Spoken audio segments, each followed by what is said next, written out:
Welcome to episode 7 of the Composer Spotlight series here on my YouTube channel, where I get to talk to really amazing composers and pick their brain about the process behind the art that they create.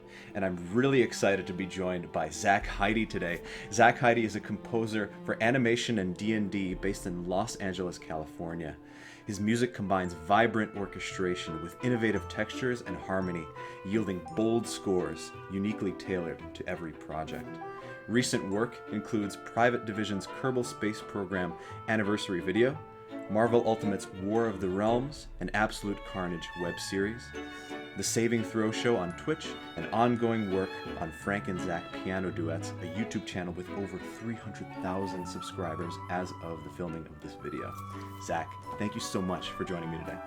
Thank you, Andre. It's a pleasure to be here. So I've been asking this question to all of my guests. Obviously, 2020 has been kind of like a crazy storm of insanity, and I just wonder, how have you been spending it? And was it creatively fruitful in your isolation? Yeah, so I had a very interesting arc for 2020, probably like a lot of other people. At the beginning of the year, I had just moved to here in Los Angeles about like 6 months prior to when COVID first started the quarantine.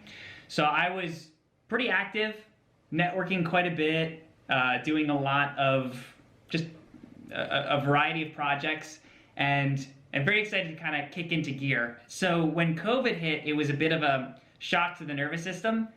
And for the first few months, truthfully, I was not very inspired. I was having a hard time because the reason I came here was to network.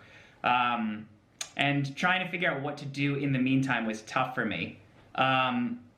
What I eventually kind of changed in my philosophy was that you just can't wait. I realized I can't wait for things to happen. This is the situation it is now. I learned to embrace what it is, even if it's not perfect, and started just creating a lot more content on YouTube, trying to find ways to connect with people through like this, Zoom. And then ironically, at the end of 2020 and beginning now into 2021, a lot of more work has come in. And in part, a lot because of the social networking I was doing. So, weird year, but I also feel like I learned quite a bit during that year that I'm really grateful for. So you moved out to Los Angeles to pursue a career in film music? Is that right? Mm-hmm. Yeah, that's right. And so have you been able to make inroads in that way? Yeah. So one thing that I found is really cool about Los Angeles is there's just a huge hub of creative people here, of course. And people understand the game that kind of goes behind the industry. You know, there's so much connections that are required to do this kind of industry. But at the same time, we're kind of all in it together. So in a lot of ways, people recognize that. And I found it very easy to connect with people in an authentic way.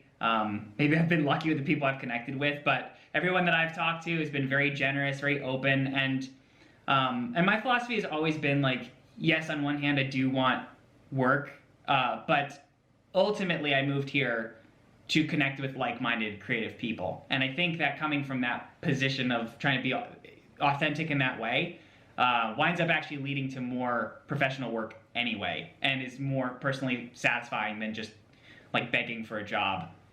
Have you always known that you were going to be a composer? I started when I was like 7. So I was doing music for almost all my life, but I didn't really realize that I wanted to compose for a living until I was about like 13 or 14. I was doing music for all the time prior to that, and people were telling me that that I was going to be doing it, but I didn't really believe it or accept that until I started really finding music that resonated with me. I really got into Rachmaninoff actually, and that totally changed my world. And once I realized that composing is a tool to connect with people on an emotional level, like I found a connection in composing much more than I did in like performing piano. So that's kind of what pivoted it for me, and yeah, I've pretty much been doing it ever since. Can you remember like a specific moment? You said 13. I mean, that's really young. Yeah. Do you remember like a specific moment that said, I want to write music instead of just play it?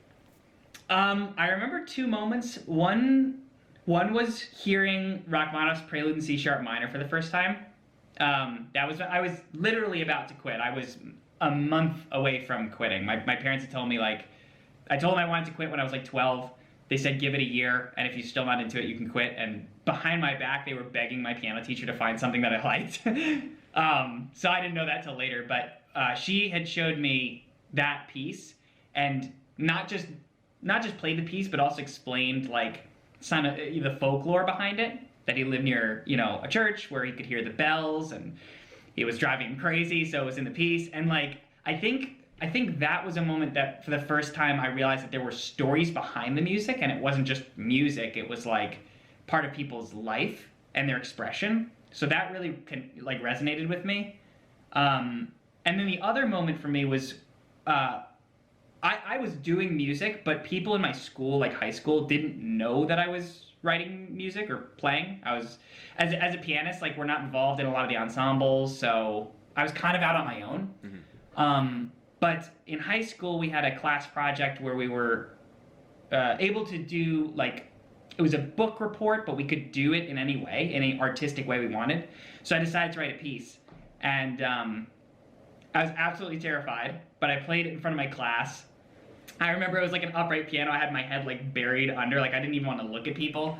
It's a lot of pressure. And yeah, it was the first time, and it was like angsty teens. But yeah, I remember I finished playing the piece, and I like kind of poked my head up around the piano, and like a lot of class were like crying. Oh wow. From the piece, and like that for me was like.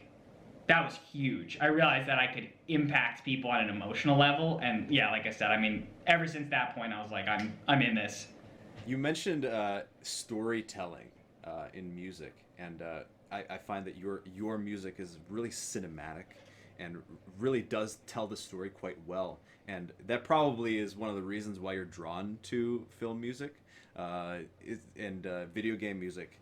Mm-hmm. Is there? I guess beyond that, is there a reason why you're drawn to that kind of a genre over something a little bit more traditional like concert music? I mean, I've always been drawn to cinematic music, and I never really noticed there was a difference or perceived difference between concert music and film music until I went to college. That's when I started to notice that there was some academic separation. Mm. And I mean, truthfully, from my stance, of course, I have bias being in this industry, but I think that sometimes that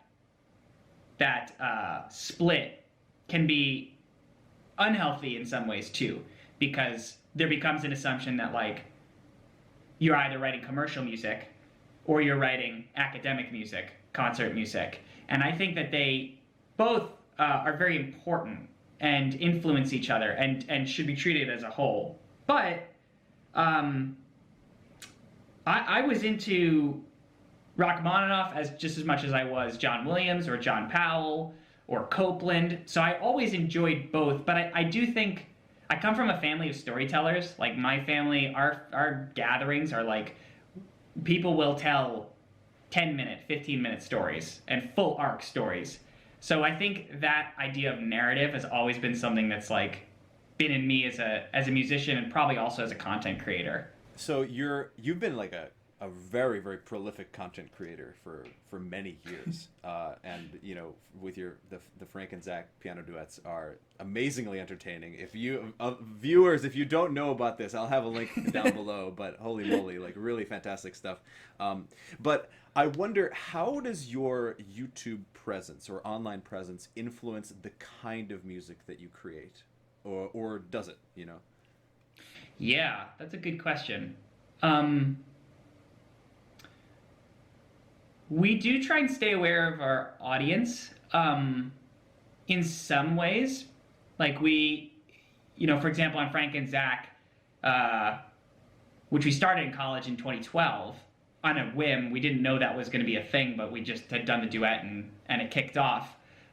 When we started to try and take it more seriously as its own brand, we tried to think of how we could justify in some ways having it as a video. Like, what's the difference between making a piece of music or making an arrangement and making a video? And so that started to prompt thoughts like, well, maybe if we wear costumes, there's an extra point of engagement in there. And there's also something that, like, there's a philosophy behind Frank and Zach, which is that what I was talking about, that separation between like high art and low art. We like to blur that line. So by wearing costumes, we're trying to invite in an audience of people who might not otherwise listen to more classically influenced music. But yeah, we do try and think about the audience, the level of engagement at that point.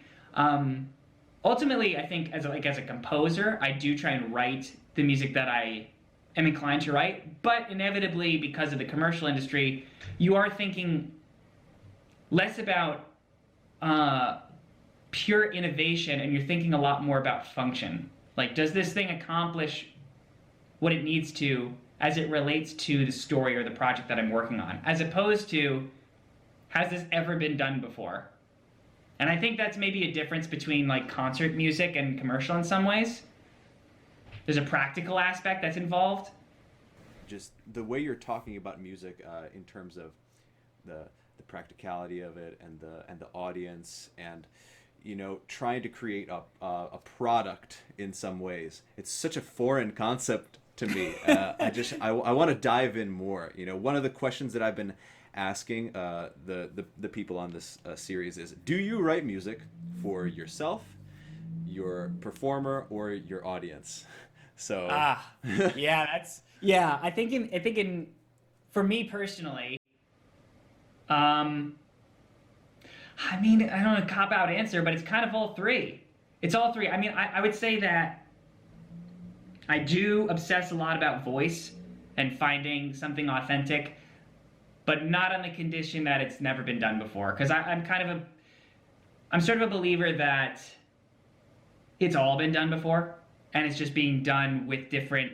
I sort of talk to things like musical genetics. Like, I think that we all have our influences and our own unique kind of pool of genetics, but inevitably we're all going to have a different voice, because my pool of influences will be different than someone else's. And so even if all I'm doing is recycling material from people that I love, inevitably it's going to have its own thing, so long as I'm keeping a variety of influences. Like, I think John Powell talks about that. Like, you could have 8-bit music and Stockhausen, and that's inevitably going to create something that's very unique. It doesn't mean that it's never been done before. It just means that those two haven't been combined before. So, like, that's where I think on a personal level. And then in terms of the audience, like I said, I think about function. Like, is this coming across? Like, yeah, it's a really cool chord, but is this conveying what it needs to in this moment? Because it's not about me. It's about serving whatever project I'm working on. So I have to put the ego aside a little bit in that regard. I love what you just said about the musical genetics. I've never heard that described in that way before. It's kind of like a beautiful way of describing your heritage musically. Well, I think it's important to honor the people that influence us. I mean, it changes as we go, of course, but I mean, that's how it's always been done. I mean, the composers that we like, we can trace back to the influences that they had. And yeah, I think in some ways it's good to honor that. And we shouldn't fool ourselves into thinking that we're trying to make something that, yeah, has never been done before. Because I used to fall in that trap a lot more in college, actually, because I think there's a big emphasis in academics placed on novelty.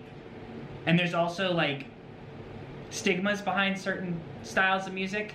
But I don't know, there's something to be said about audience appreciation. I really do believe that. I don't really come from the camp of like, if the audience doesn't like it, it's because they don't understand it. I don't know. I mean, we're kind of at the whim of our audience, whether we like it or not. So it's important to embrace that side. And there's a lot of music that's resonated with people that's already been done. So I don't see anything wrong with picking apart those aspects and trying to incorporate them in your own way. You're opening my brain here. It's really great because I've been in the academic world for so long now, so it's really kind of refreshing to hear this perspective.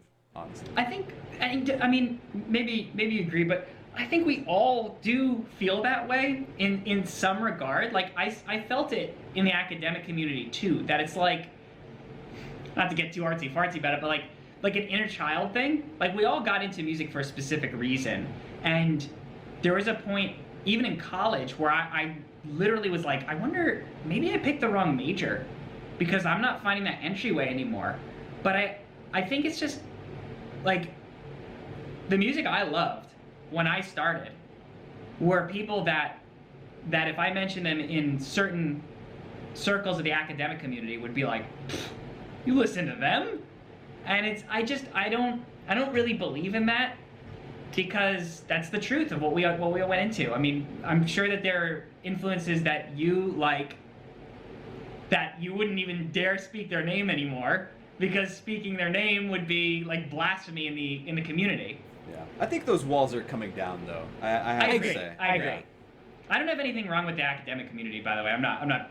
It's been interesting, like flipping now, being like on the commercial side. Right. There's stigmas on both sides too. I mean, there's certainly stigmas in my community as well. So it's navigating that in ways, but yeah, I guess I appreciate this community because I don't get in my head as much. Like, it's very easy to get out of your head when you're focusing not on your own merit or novelty, and you're focusing on a task that needs to be completed. It's like problem solving. You talked a lot about your musical influences, and I want to push this a little bit and ask maybe sort of a weird roundabout question. So, who are some of your musical influences, or that people that you really love to listen to that never find their way into your own music? I love that question. Yeah, Snarky Puppy. Nice. I love Snarky Puppy. I love a lot of contemporary, I guess neo jazz. I'm not even sure how you'd classify that. Yeah, new jazz. I really like that stuff. I like some EDM. I listen to Kiasmos. They're a cool, like, club-based band. It's Olaf Arnalds and another guy. So they come from this, like, slightly contemporary classical background, but also do a lot of, like, just minimal stuff. Well, I definitely, my music definitely incorporates ambient, so I can't say that. But yeah, I would say, electronic music. A lot of electronic music does not find its way into my music, and a lot of jazz, for sure. I think that they get snuck in every once in a while, but not as frequently as some of my other influences. It's so interesting that you say electronic music doesn't find its way into your music, because a lot of your music is created electronically, right? That's true. Yeah, that's very true. The process, I guess, is probably more similar than, and I guess that's another element that's a whole discussion in itself, is the difference. You asked about like commercial versus like concert music. The method of creation is probably very different between the two. Yeah, let's talk about that. Yeah. What's your process like as a composer? Yeah, so I do everything within a DAW almost exclusively. So DAW being digital audio workstation like Logic, or some people use Cubase or Ableton. Mine's Logic. I compose almost exclusively in there, and there are challenges and benefits, I think, with every like compositional method, like whether it's pencil and paper or sketching at a piano or recording an idea into an iPhone. I think there's pros and cons to each. And so like my challenge was always making my software allow me to compose in as many different ways as I wanted to. And that was like a 4-year challenge for me in terms of like getting a template that could do that for me. But I do really think that's important because, just strictly like for the majority of my composition, it's actually playing stuff in with a keyboard and hitting record and going in track by track. But that doesn't always work. and that can limit your ideas to what you're capable of playing. And if you're, you know, a half-baked pianist, like I sometimes can be, like No, you're fantastic. Are you kidding well, me? I mean, you know, in terms of like execution of ideas, there are times where I can hear things, you know, like a string line or something, a big run, that I couldn't execute. And the temptation in the software, especially because there's tight deadlines with this kind of industry, the temptation is I'll just play whatever I can play and then that's it. And I think there's some severe limitations to that. So being equipped and efficient and being able to make your software do things like open up a notation editor where you can write things note by note is really important, because I really believe in like finding different ways to compose. So I'll do piano reductions, I'll do piano sketches, record them in. I'll use that as like a tempo map, so I can get tempo according to the way that I performed it. And then vary between, playing it in a keyboard, doing notation. And I also try and come up with ideas. The better ideas usually happen away from the software. So showers and walks basically are where I get the best ideas. Do you like jot them down or record them when they're coming to you, or do you have to just sort of remember it? No, I usually, my fiance will attest. I usually just run to the computer. Like, I gotta go. I think I know the answer to the question I'm about to ask you, just based on what you've said already. But I'm going to ask it anyway. Do you find yourself to be a relatively fast composer, or do you like to take your time? I don't think I'm fast by nature, actually. I think if left to my own devices, I would be very, very slow. Actually, I know I would be slow because I've developed a new philosophy. The first album I did, you asked about like writing music for you. I did an album in 2017 that I was writing for me. That was about 20 minutes long. That took over a year. And number one, that just would not cut it in this industry. And number two, it's just too long. It's just too long for the kind of music that it was. I mean, of course, I understand like certain types of concert music and stuff can be very time consuming depending on the amount of moving parts. But I think there's a point where things overbake.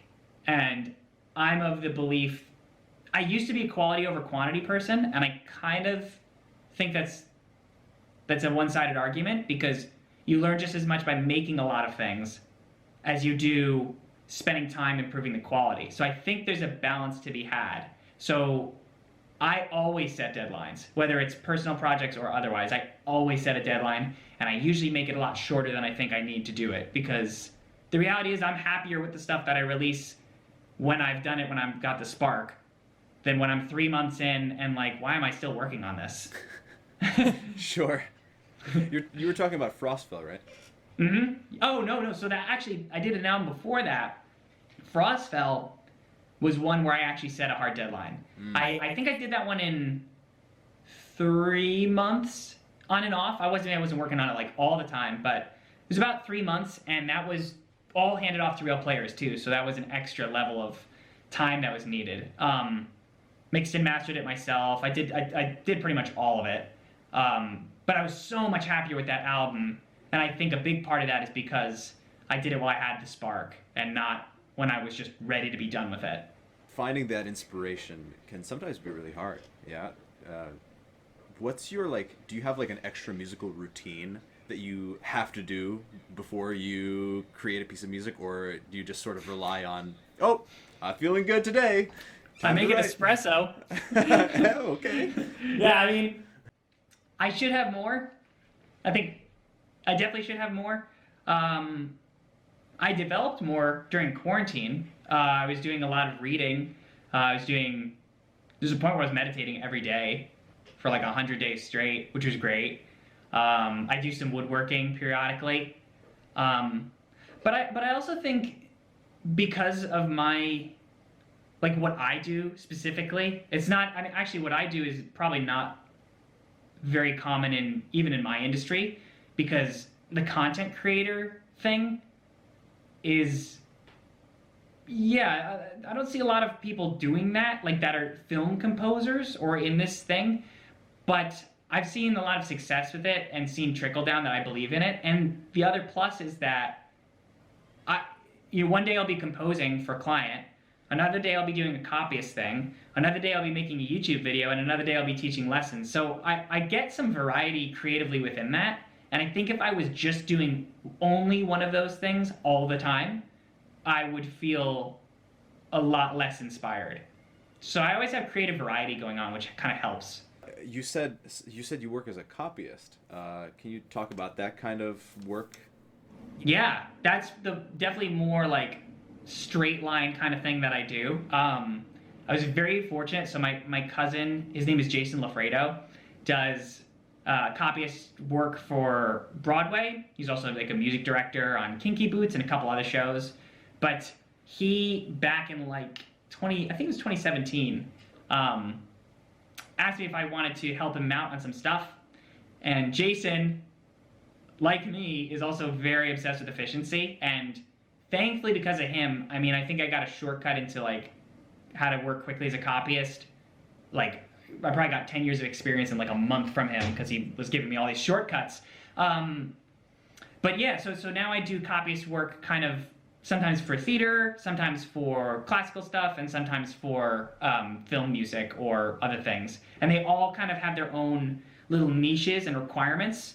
But for all of them, expedience is a huge plus. And I also like copyist work. A lot of composers like despise it. Why? I think it's people see it in a lot of ways as like a non-creative thing, which in some ways it is. But for me, it's like I can just zen out when I do copyist work, and I like that. I really like the balance that it gives to like all the ambiguous problems that come with composing. They don't exist in copyist stuff. There's a right and a wrong in most cases. And yeah, I seem to really like that actually. Yeah, I've done some engraving work, and it's kind of a different animal than writing music from scratch. Yeah, it's like being an editor to an author. Exactly. So you probably have experience with a lot of different kinds of scores and a lot of different kinds of looks to scores. And I wonder, does good notation influence the kind of music that is that's performed? As a composer, like, you mean thinking about notation, does that influence the kind of music you write? Yeah, like if you're a composer and you like create a really immaculately beautiful score versus a really messy thing, is that gonna, like, what's the end result gonna look like? Is one better than the other, or does it not matter? Yeah. Well, coming from my perspective in like what I do commercially, I definitely do think about effect more and creating as clear and concise notation as possible, because well, I mean, there's time constraints. A lot of cases, like with recording sessions or even with Pit in theater, those players are seeing it for the first and only time. So the emphasis has to be on making it clear, and that's just a practical thing, because the more clear it is, the more you're considerate of what those players are going to see for the very first time, the better performance you're going to get. But when it comes to kind of like, for example, like an aleatoric passage or something, it's just not necessary to notate all of that out in fine print. I mean, I think you're going to accomplish a very similar effect in a much more convenient way by having clear notation with loose guidelines than you would having, Fernie-Ho-like notation, And that's, again, just me from a practical aspect. Of course, like, there are uses for that kind of notation too. But on a commercial or a theater setting, I think it's a different kind of beast. I ask this because I deal a lot with notation and making things look really, really beautiful. And sometimes what you're saying is something that a lot of us kind of forget about, Mm-hmm. practical consideration. It's less about you, and it's more about the people who are going to perform your music. Yeah, and about the kind of result I think that it's going to achieve. That it's like you could have a whole level of detail in there for every individual player.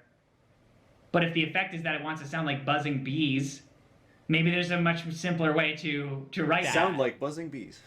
Right, yeah, sound like buzzing bees, exactly. Or have just, a pitch and say waver pitch. I mean, there's a lot of ways to, and truthfully, the kind of music I write is not, I don't write too much like aleatoric music, even though I like it. So I don't run into that as much. But I do think that, because I've seen scores from other composers for like recording sessions for film and game and stuff. And yeah, that's how they do it. It's amazingly simple. It's shockingly simple. Like, they won't even write, if they'll write staccato. They'll write staccato. They won't even indicate it in there, and it's just, boom, they got it. And those players, I think recorded, like session players, also, there's a different kind of language that's involved than concert music. So they're playing exactly what's on the page, but they also understand their roles. So they really balance to each other, and you can put a lot of trust in them in some ways. The only stuff you want to notate is the stuff that's incredibly important or specific. So what's the advice you can give a person who wants to get into the world of film or video game music? So almost every opportunity that I've gotten in this industry has been through someone that I knew in the past, which seems obvious. I know it's the cliche, it's who you know, but the reason is, I feel like people don't talk about the reason. The reason is trust, because there's so many skilled composers, orchestrators, copyists in this industry, in all the music industry, that's only a small percentage of it. That's just the basic qualifier to get you to that you could do the job. From what I've heard and what I've experienced as on both ends of this is they want to like you. They want to be you have to be someone that they'd want to be around, and someone that they, and in some cases that person you want to get the job from might not be a good fit for you because they may not have the kind of disposition that works well with you. So I think the approach always has to be, let me find people who I work well with. Also, I find that coming from the perspective of what can I offer people as opposed to what can I get from people is really important, because for being able to sleep at night, like on a personal level, but also just you get a natural reciprocity that happens when you start thinking about what you can do for others. And it's like, hey, I always tell people, like, as a copyist, I say, like, a lot of people I know hate being a copyist. I actually like it. So, if there's something that you're working on and you're banging your head against a wall and you don't want to do this, like, let me help you, because I actually enjoy doing it. It's not like a give me work. It's like, I like this stuff. I think I'm okay at it. But yeah, I would say that, meeting people is really important, building relationships, and you'll do that so much more effectively over a phone call, over a Zoom video chat, than you will sending out emails. I've had an occasional email that works, occasionally, but it always has led to work when there's been a personal connection involved. So what if you don't know somebody and you want to take a chance and meet with them? Do you just cold call them? Is that okay? Yeah, I think so. Yeah, I think the approach can be, it has to be really transparent and honest. Authenticity is so important. Like, I've said to people, when I came here, I said to a lot of people, like, hey, I'm a composer. I've been following your stuff for a while. I just moved to LA. I would love to hop on a 10-minute phone call and just ask you a couple quick questions. Just something really low commitment, something they can, I give them an opportunity to say no. I don't like pin them up against a wall. Just very, very gentle. Talk to me, damn it. Right? Sometimes it feels like that. And then the other thing that I think is insanely important, because so many people, including me, like, forget this, but when people don't respond, or when people say no, it doesn't mean no, it means no right now.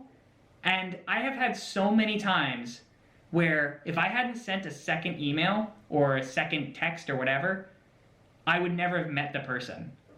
And I mean, really, like, so for example, I really like Gareth Coker. He's a great composer. He did Ori and the Blind Forest, a couple other games. Really cool composer.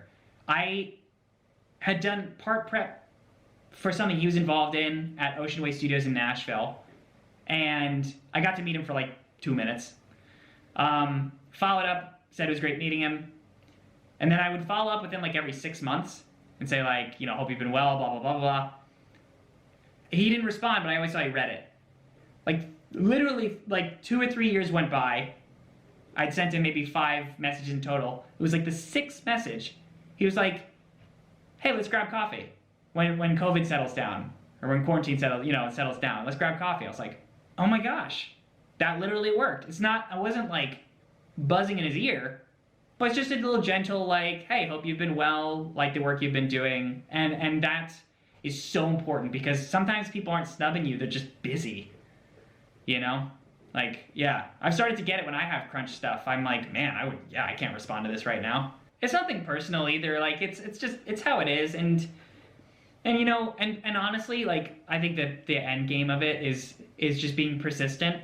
Like, you don't always see where things are going to lead, or when, but I mean, I've had so many things so often where I realized that had I not stuck with it for that long, it wouldn't have happened. I mean, again, it's just like, it's that thing. It's like the longer you stay with something, the less room for failure there will be. I mean, you'll never fail if you don't stop in some ways. You're guaranteed to fail if you stop something. It's guaranteed.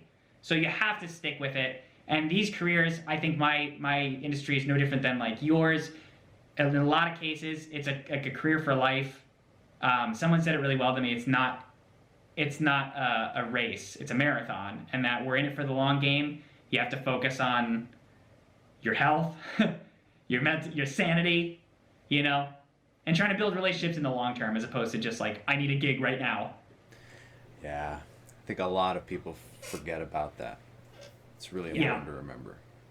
Because we like what we do, you know. We want more of it, so that's where it comes from. But there's a lot of people doing this, you know. So especially in our climate of immediate like gratification, you know, we're able to just access everything all the time, and it feels like there's a new amazing viral thing every other day or every other minute, and so like you always feel like you have to constantly do something different. But what you're saying is, you know, just plow forward.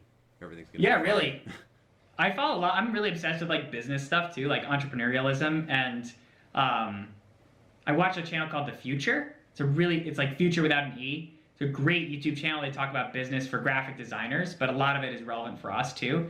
And the guy who runs that channel always says like, you just need to stick out like 1/8 of an inch. It's not, you don't need a cosmic shift and to do something like mind-blowing. It just has to be different enough that someone can pin you and say like, oh yeah, Zach does like music for animation and D&D.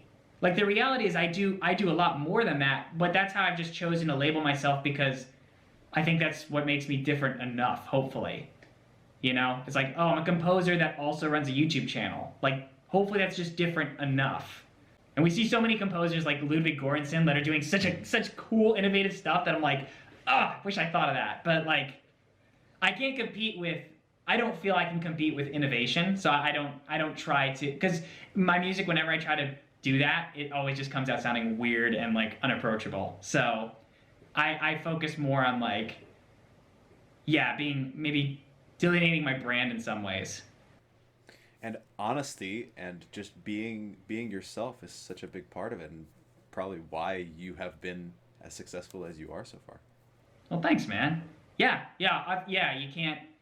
For a long time, I was like, I pushed aside certain non-musical skills that I had. Like, I like talking in front of a camera. Like, I like educating people, and I never like promoted those things. I always kept them as like, oh no, but I'm a composer. But it's like those things are what make you unique. Like whatever skills you have as a person that are not just like I compose well, yeah, I totally agree. Those are huge skill sets, and that's what's gonna separate you in a really saturated industry. You're blowing my mind here, man. Oh, really, I man? love it. You're giving me a lot of great you're giving me a lot of great emotional ideas from my own life. So I just wanted to point that out. So thank you. A lot of them are like 2020 realizations, I promise. Like it's great. Yeah. I had a lot of time to think in 2020. Sure. But yeah, so 2021 is upon us, and I'm wondering what kind of projects do you have going on right now? Like, what's on the horizon for you? Yeah, so kind of all the stuff I was talking about, I felt personally, and that's why I really believe this right now, because when 2020 was going on, all I realized I could do mostly was like Zoom calls and social networking. So that's why I focused so much on like YouTube and my channel.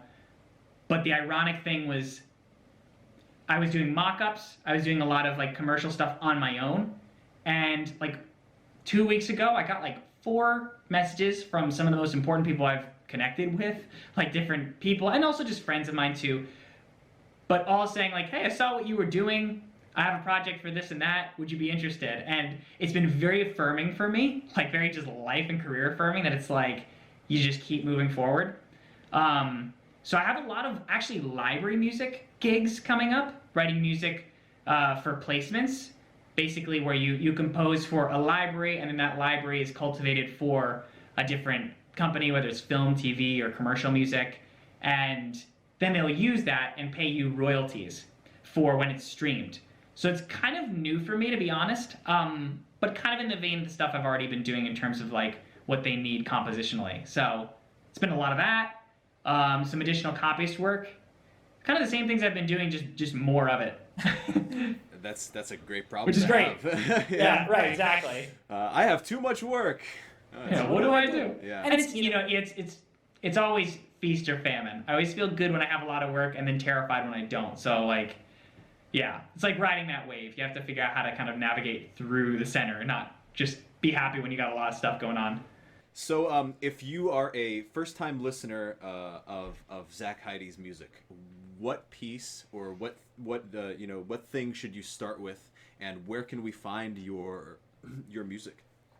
Yeah, so almost all my music is available on my website, so you can go to zachheyde.com. You'll see some of the stuff I've been involved with. I was very proud of I did a music for Kerbal Space Program. They did an anniversary video to celebrate a certain amount of time they'd done on their game. That was a lot of fun. I got a brass player in here who did like every brass part and was just wailing on some of the highest trumpet notes and some of the lowest like bass trombone notes. So that was just a ton of fun. And then also I'm really proud of Frostfell, which is an album I released recently, geared towards kind of winter fantasy music. And my goal was to try and find a cinematic approach within a chamber music setting. So there's a lot of like just single players on that as opposed to big like sweeping orchestral stuff. And it's all live players, which I'm really happy about and enamored with. So very proud of that. You can check that out on my website too. Well, Zach, it's such an honor to have you here. It's such a pleasure to talk to you, and it's been so long, so I'm just happy to reconnect. Dude, you too. Yeah, absolutely. So if you enjoy this content, if you enjoyed this episode, do check out the rest of the videos that I've recorded so far. There's a playlist. I'll link it below. And if you want to see more, do like and subscribe. Thank you so much. And thank you, Zach.